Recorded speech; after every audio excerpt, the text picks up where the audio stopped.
Good morning children. संस्कृति क्या है वो चैप्टर हम पढ़ रहे थे और मैंने आपको फर्स्ट 2 पेजेस आपको मैंने पढ़ाया था, जिसमें आपको मैंने समझाया है कि हम संस्कृति किसको बोलेंगे और सभ्यता किसको बोलेंगे। इन दोनों में क्या अंतर होता है, किस तरह एक दूसरे से ये जुड़े हुए हैं और किस तरह से संस्कृति जो है उसको हम प्राप्त कर सकते हैं और किस तरह से हम सभ्यता को प्राप्त करते हैं। ये सब चीज़ें हम लोगों ने इस 2 पेजेस में डिस्कस किया। ठीक है, तो आगे चलते हैं, देखते हैं आगे क्या लिखा हुआ है, उसको पढ़ लेते हैं। Now page number you having 94। Okay, तो लेट्स सी है। एक बात और है कि सभ्यता के उपकरण जल्दी से बटोरे भी जा सकते हैं। दैट मीन्स कहने का मतलब है सभ्यता के जो भी चीज़ें होती है उसको हम लोग कलेक्ट कर सकते हैं, मगर उसके प्रयोग करने के लिए जो उपयुक्त संस्कृति चाहिए वह तुरंत नहीं आ सकती है। सब मैंने आपको कहा भी है, सभ्यता जो है, जो हमारे पूर्वजों से, जो हमें अपनी जो कल्चर से हमको मिलता है वो हमारी सभ्यता है, लेकिन उस सभ्यता को हम अच्छी तरह से रिप्रेजेंट कर सके, अच्छी तरह से अपने जीवन में लागू कर, उसके लिए हमें संस्कृति की आवश्यकता पड़ती है। ठीक है, हमारे अंदर जो अच्छे गुणों होंगे वो हमें संस्कृति के द्वारा मिलते हैं। तो वही बताया गया है कि सभ्यता के जो उपकरण होते हैं, इसका जो भी कार्य होता है सभ्यता, उसको बटोरना ईजी होता है, लेकिन संस्कृति जो है, लेकिन उसको किस तरह से आप अपना जीवन में उपयोग करें उस सभ्यता के उपकरणों को, उसके लिए आपको संस्कृति की आवश्यकता पड़ती है। आपने मान लो आपने कोई कपड़ा खरीदा है, लेकिन उस कपड़े को आप किस तरह से अपने ऊपर ड्रेसअप करते हैं वो आप पर निर्भर करता है। दुकान वाले ने तो आपको कपड़ा दे दिया, ऐसा वैसा है क्या, लेकिन आप उसको किस तरह से अपने अनुसार उसको अपने पर मैंने यूज़ करते हैं, किस तरह से उसको उसकी सुंदरता को और निखारते हैं, वो आप पर निर्भर करता है। सेम चीज़ यहाँ पर यही है। ठीक है, तो बताया गया है कि जो आदमी अचानक धनी हो जाता है या एकाएक किसी ऊंचे पद पर पहुंच जाता है, उसे चिढ़ाने के लिए अंग्रेजी में एक शब्द अपस्टार्ट है। अपस्टार्ट को लोग बुरा समझते हैं, अपस्टार्ट को लोग बुरा समझते हैं और इसलिए बुरा नहीं समझते कि अचानक धनी हो जाना या एकाएक ऊंचे पद पर पहुंच जाना कोई बुरी बात है, बल्कि इसलिए कि धनियों तथा ऊंचे ओहदे वालों की जो संस्कृति वह तुरंत सीखी नहीं जा सकती। इसलिए ऊंचे ओहदे पर पहुंचा हुआ व्यक्ति यदि पहले से ही अधिक विनयशील ना हो जाए तो यह चिढ़ाने लायक हो जाता है। कहने का मतलब है कुछ लोग ऐसे होते हैं जो अपने अच्छे कर्मों के द्वारा जो है ऊंचे पद पर जाते हैं, जो ईमानदारी से अपने ऊंचे पद पर जाते हैं। तो बहुत सारे ऐसे लोग होते हैं। ठीक है, तो लेकिन कभी कभी ऐसा भी होता है कि कुछ विनयशील व्यक्ति होता है, बहुत ही शांत स्वभाव से होता है, जो बहुत ही अच्छा से अपने काम को शांतिपूर्वक करता है, वो ऊंचे पद पर जाता है और फिर धनी हो जाता है।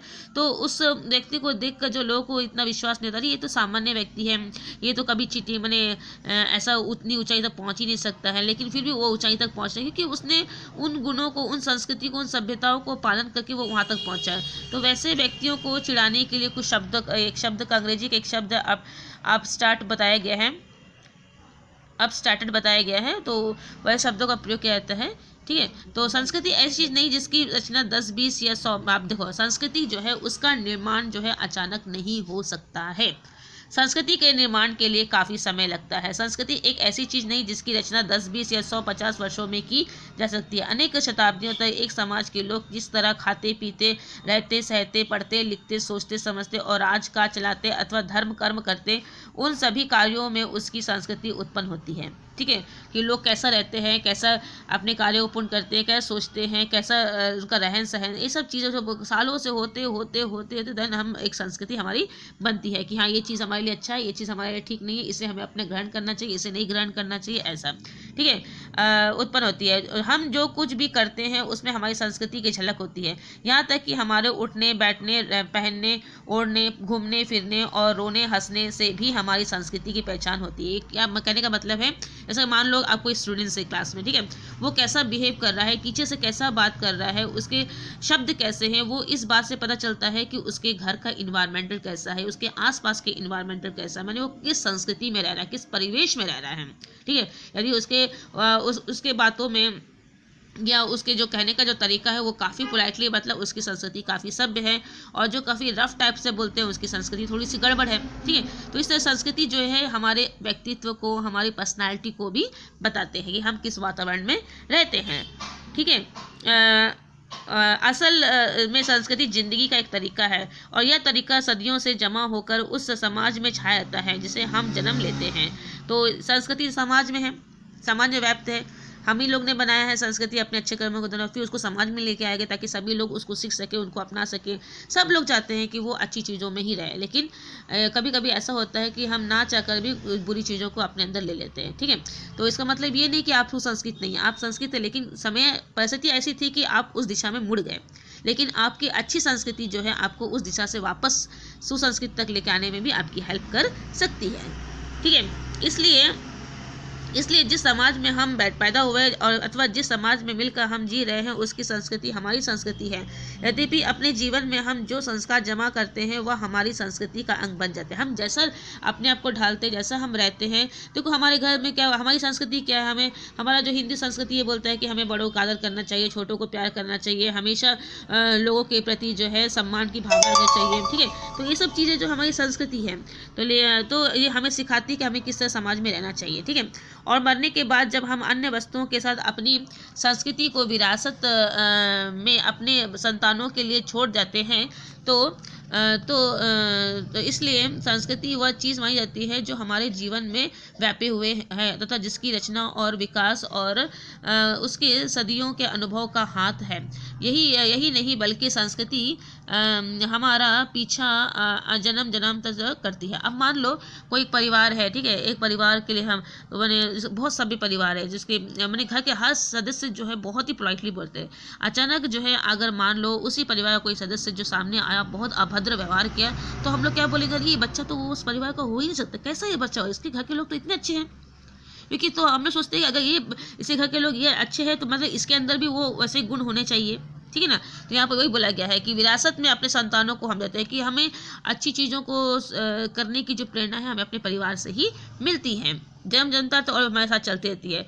हम अपने यहाँ एक साधारण कहावत है कि जिसकी जैसा संस्कार उसका वैसा पुनर्जन्म हो जाता है। बोला जाता है ना कि आप जैसा कर्म करोगे वैसा ही उसके हिसाब से आपको जन्म मिलेगा।